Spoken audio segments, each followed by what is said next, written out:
Hello, I'm Lowell Martin and this is MCC Today. I want you to know no animals were harmed in the making of this video.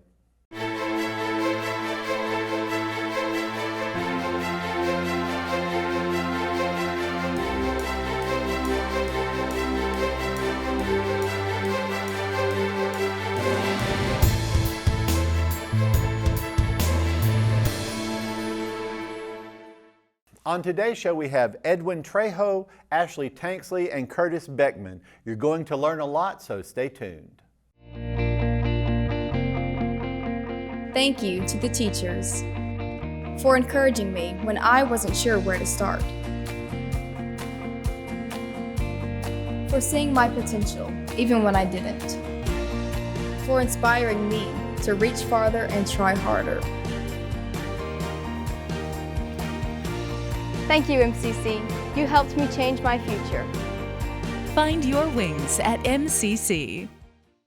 And we are here with Mr. Edwin Trejo. How are you doing? Good. How are you doing? I'm doing well. Now, you are in the radiology technology program. Yes, sir. Okay, and you're a second year. Second year, fourth semester. Oh my goodness. One more semester to go. One more semester, you're almost done. Yes, sir. You see the light at the end of the tunnel. I see it, and it's real close. Did you ever think you'd make it this far?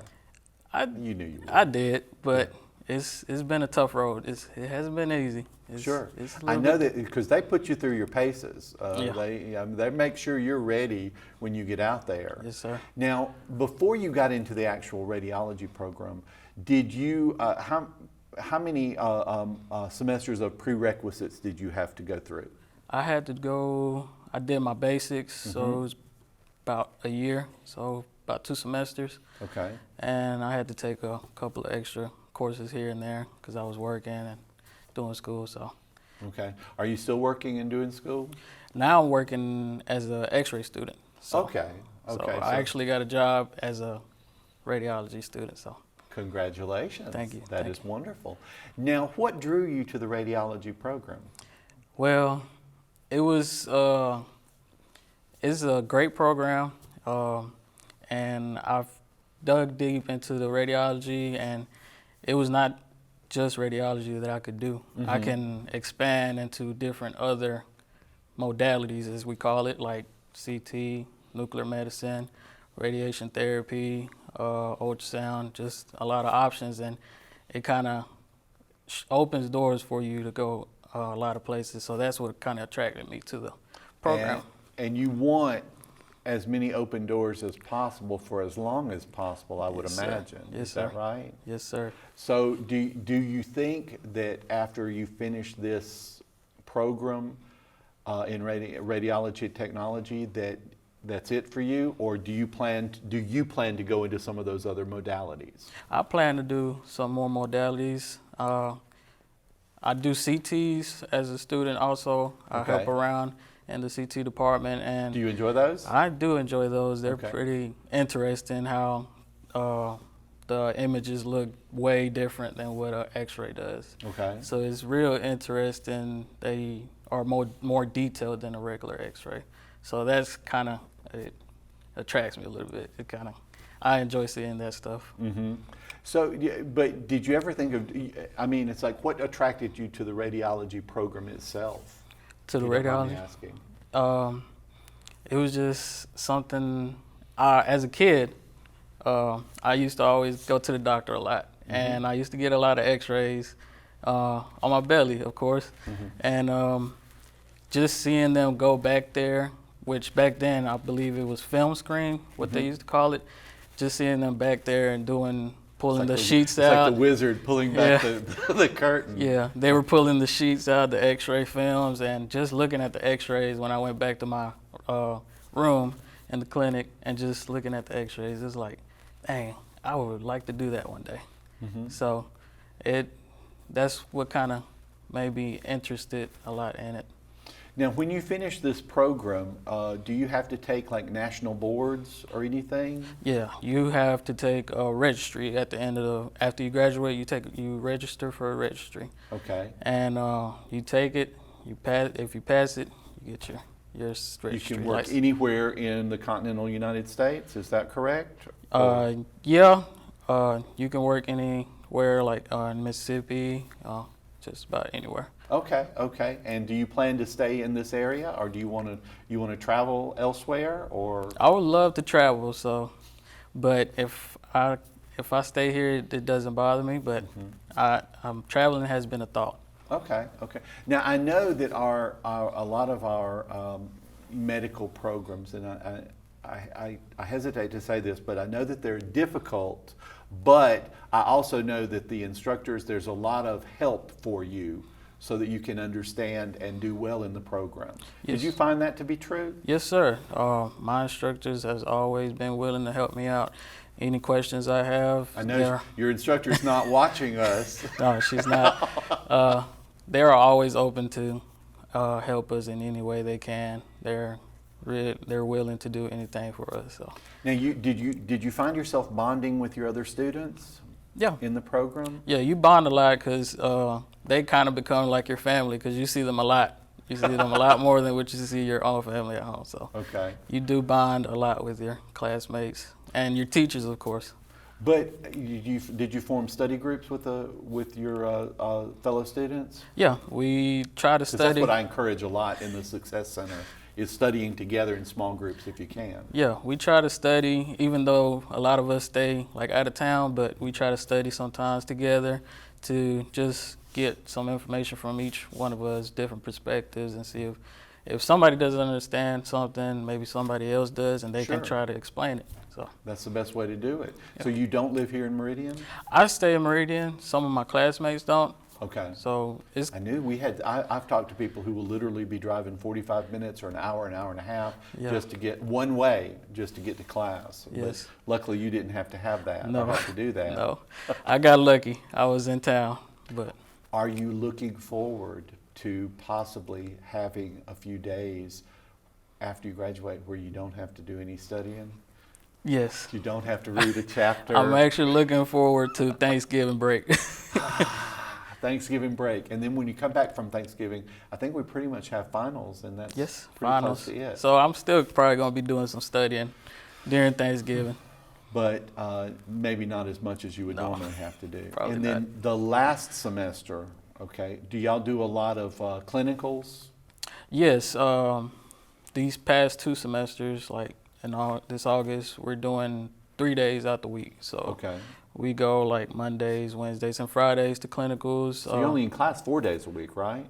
Correct. Am I right? So 3 of those days you're going to clinicals. 3 days are going to clinicals. The other 2, Tuesdays and Thursdays, we're in class. Now you had said that you have different modalities of, the CTs, the ultrasound, stuff like that. When you are going to clinicals, do you do clinicals in each of those little areas? The last semester is when we get the opportunity to do different modalities. They'll allow us to like go to ultrasound or shadow or CT, small things like that. We can spend like a week at each place, but that's at the last semester we're allowed to do that. Okay, so once you graduate, you got some thinking ahead of you to decide, but you don't have to just go into one of those modalities, do you? You can do multiple. Yeah, you can do multiple. You can get ultrasound, you can get nuclear med, and then it's your decision which one you want to stay at. Okay. Now, would you recommend this program for other people? Yes, I would, because like I said earlier, it opens doors, a lot of doors for you. You know that you'll be employable and employed. Yes, sir. And making a good salary too. Yeah. Excellent, excellent. Well, listen, I want to thank you for being with us today, Mr. Trejo, and I hope everything goes well. Thank you for having me. We'll be right back. Since 1996, the MCC Foundation Tuition Guarantee Program has provided students an opportunity to find their potential. Thousands of students have benefited from the program. Over $6 million have been invested in the students who learn and live right here in our community. This program is funded by individuals and businesses who believe in our students, our families, and the economic impact of an education at Meridian Community College. Now is your chance to offer support. Give today at meridiancc.edu/give. And we are here with the wonderful Miss Ashley Tanksley. How are you doing today? I'm doing wonderful. How are you? I'm doing well. What is your official title now? So I'm the director of admissions Okay. still, but I'm just wearing multiple hats at this time. She always wears multiple hats, and I'm gonna pause the interview right now because I just want to catch up with you because I never see her. Yes. She avoids me like the plague. I do.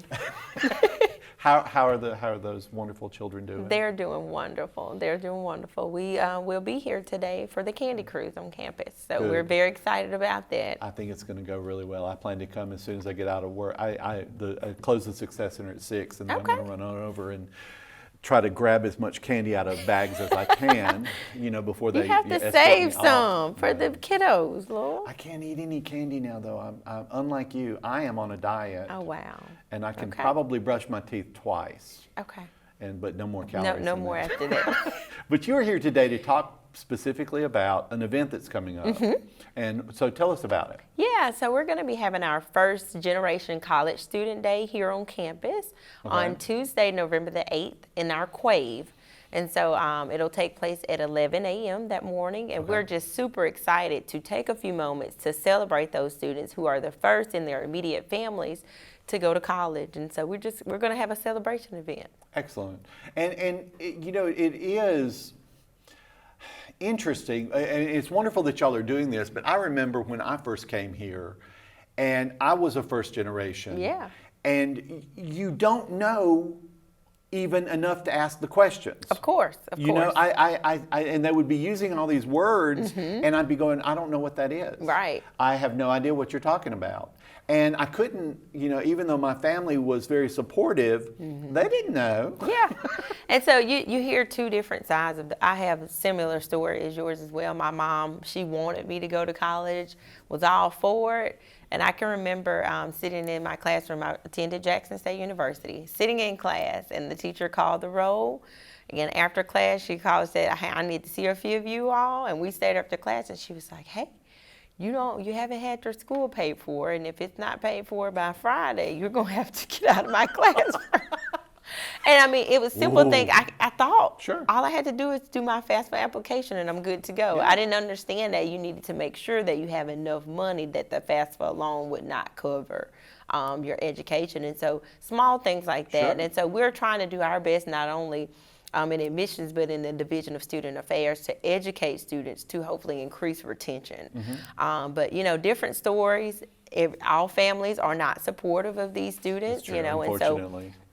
that's something. So we just want to take a few moments out of that day to celebrate them, encourage them. Dawn Wright is going to be our speaker for that event. Excellent. And we're She is excited. wonderful. Yes, she is. wonderful. She teaches general psychology here, yes. And she's, if I'm not mistaken, if she's not already licensed, she's going through her licensure to become licensed for her psychology Yes. degree or something of that nature. And so she brings a plethora of knowledge. And so we're excited to have her. She's going to bring her class for that day. And so we're excited just for her to share her story because everyone's story is different. Yes, and I think sometimes it's just enough for someone to know there's someone they can ask.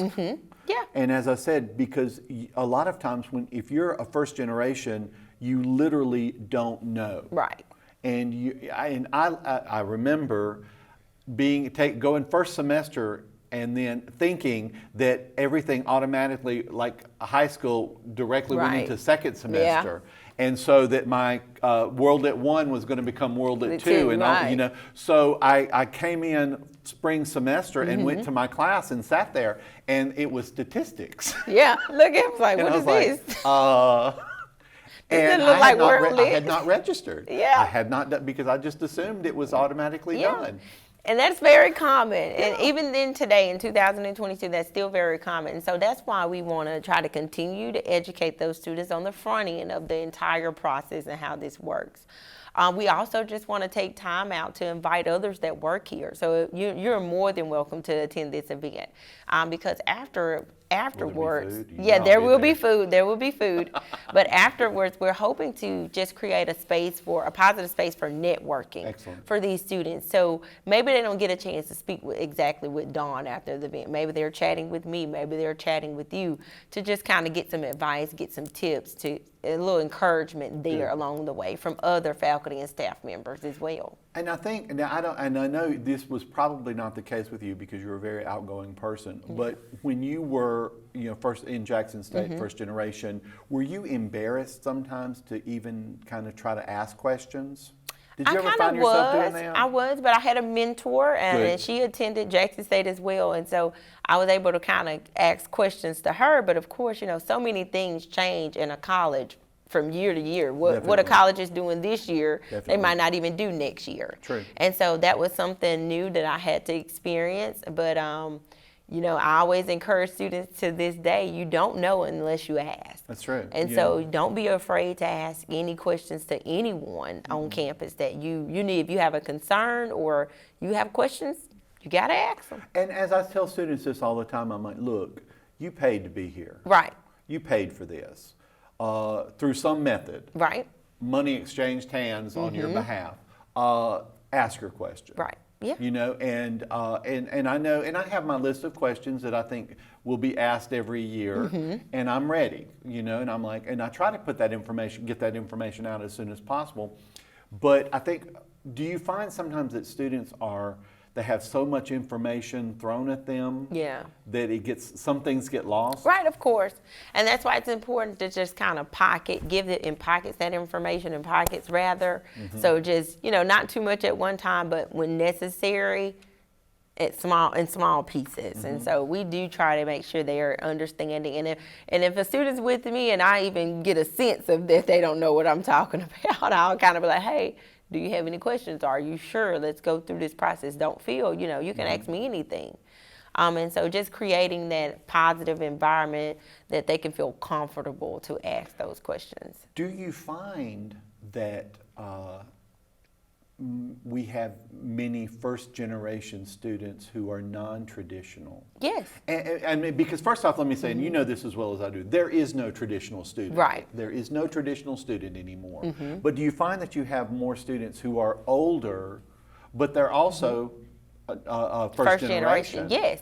And a lot of people get confused on that definition. So to be a first generation college student is not only just you're the first in your family, but in that generation. And so if your brother or sister has a bachelor's degree and then you go on and earn a bachelor's degree, you both are first generation college students. And so it's the fact of your parents, mom and dad. Okay. Now, tell us the dates again. Okay, so this event will take place Tuesday, November the 8th at 11 a.m. in Arquay. And if anyone has any questions or anything like that? They can feel free to contact me directly at 601-481-1357, or they can call the institution at 601-483-8241. Thank you so much for being All on the right, show today. no I problem. never see her unless she's on my show, but I really appreciate it. Thank you so much for having me. We'll be right back. Not essential. Never let anyone tell you that again. Never doubt your abilities to make a difference. How do I know this about you? Because I'm a teacher. I am the one who will push you harder and farther than you could have ever imagined. Teach you things that you never thought possible. And if you will give me 100%, then I will stand shoulder to shoulder with you, and together we will change your future. MCC, find your wings. And we are here with Mr. Curtis Beckman. How are you doing, sir? I'm great. How are you? I'm doing well. Now, what is your official title here? I'm an IST instructor. Okay. We have two IST instructors in two programs. Okay. I mainly teach software coding. Okay, you mainly teach software coding, and how long have you been doing that for us?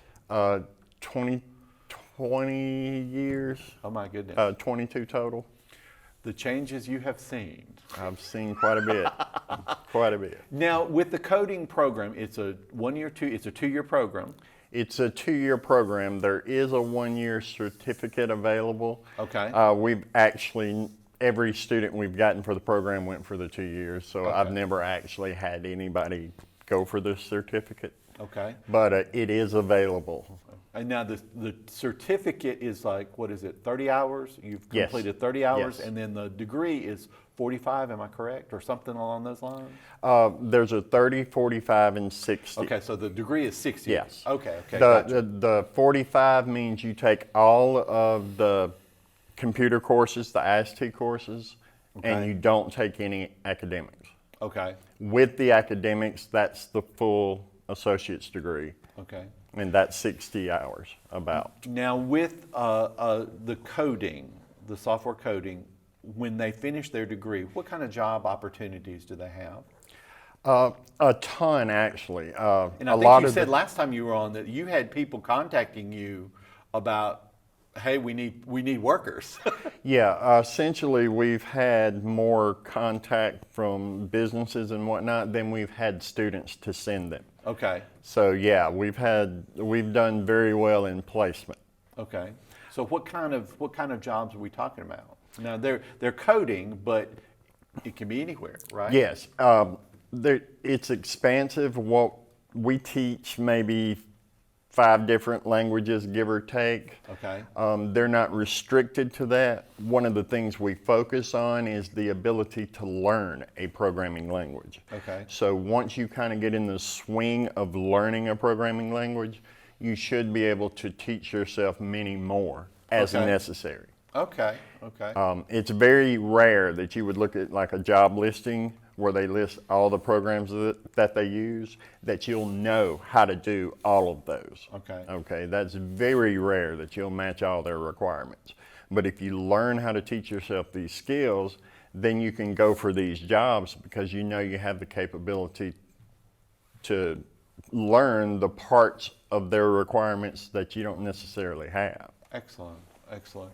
Now, with a 2-year degree, is the salary is it okay? It's okay. It varies wildly. Okay. I know, the curriculum was basically introduced by C-Spire. Okay. And C-Spire was hiring students who went through their coding academy at $50,000. Okay. So we haven't had any graduates. I mean, we've only had like 3 or 4 graduates. We just had our first class. Okay. And most of them went on to senior college. Mm-hmm. So we haven't really had the opportunity to get anybody employed to really talk about that. But generally, I would say expect to start around 30. You can do a lot better than that, but that's just a matter of luck. And also, and I think you said this last time, was one of the big things is getting that experience. Absolutely. That once you can have your 2-year degree, you're going to start out pretty much at this, but once you are able to get that experience under your belt, you could get a lot more. Yes. Or a yes. good bit more money. Yes. When I got into it, when I actually came to MCC for the degree, there was a job chart where it showed you expected salary. And it started around 20. This was 20 years ago. Sure. It started around 20, and it gradually went up just a little bit until you hit 5 years experience. Then the chart topped out at 60,000, and it was 60,000 plus plus. And this was 20 years ago. This was 20 years ago. Well, that's Okay. showing that the amount of experience you have is very valuable. Okay. So it may start out in a range with a lot of other majors and a lot of other jobs, but as you gain experience, you're going to shoot up. Now, the 2-year degree is great, but do you have a lot of students, and I think you said something just a few minutes ago, who go on to get a 4-year degree? We do more now than we did in the past. Okay. Is that beneficial for the student to go ahead and get that 4-year degree? What does that mean for them? It's not necessary because essentially you're going to be judged over how well you can code. Right. That's why that 5 years of experience is so important to getting a higher salary. But it absolutely opens doors, more doors, that may not be open. Some businesses may not look at, your skill at first because they don't know. You've never coded for them. So Sure. they may use that as a baseline. Mm-hmm. And, Well, how many new students do you take in? You take students in August and in January? The program is set up to be started in August. Okay. We've had people start in January, but it essentially adds another semester to the amount of time. It doesn't really speed you through. Okay. Because there are advanced classes taught in the spring that you have to have the beginning class in the fall before you can take. Okay. So starting in the spring, which we do allow you to do, but it's probably going to take you 5 semesters instead of 4. And how many new students do you take in the fall? 25 total But that's between both programs. between right? both programs. Okay, But okay. we don't have a cap on either program. Okay. So So- you could take more if you wanted to or needed to. A lot of times it'll be like 15 networkers and 10 coders. Okay, okay. Now, what kind of prereqs will they have to have? I think our ACT is at a 16 or equivalent, the equivalent they have to have. But as far as computer skills, we've started people from, not knowing how to turn the computer on. Okay, so they So, don't necessarily need any prerequisite college classes. No. They just have to have graduated or have a high school equivalency and Yes. have a 16 on their ACT. Yes. Now, it obviously helps if you're more experienced with a computer. So Sure. if someone was thinking about the program, they probably want to tinker on there a little bit. The more knowledge you have, the more it's going to help you in the field. But you don't have to have that. Okay. It may require extra time for you to maybe stay after class and learn some of those basics that you don't know. But Okay. you can definitely start the program. So if anyone is interested in this program, who do they need to contact? They can contact myself or Mr. Tony D'Angelo. He Okay. is the other IST instructor for the network security program. Okay. Okay. Well, listen, thank you so much for being here today. I appreciate it. Thanks for having me. We'll be right back. Meridian Community College. For more than 75 years, we've helped students soar. Establishing the first tuition guarantee program in Mississippi, we put our students first while creating pathways into the workforce and offering a seamless transition to a 4-year degree. Now is the time to find your purpose and register today, because those who move forward never get left behind. MCC, find your wings. On behalf of executive producers Tanisha Clark and Matt Milner, media specialist Josh Taylor, and student producer Jerome Rackley, thank you so much for watching. Hope you learned a little bit, and we'll see you next week.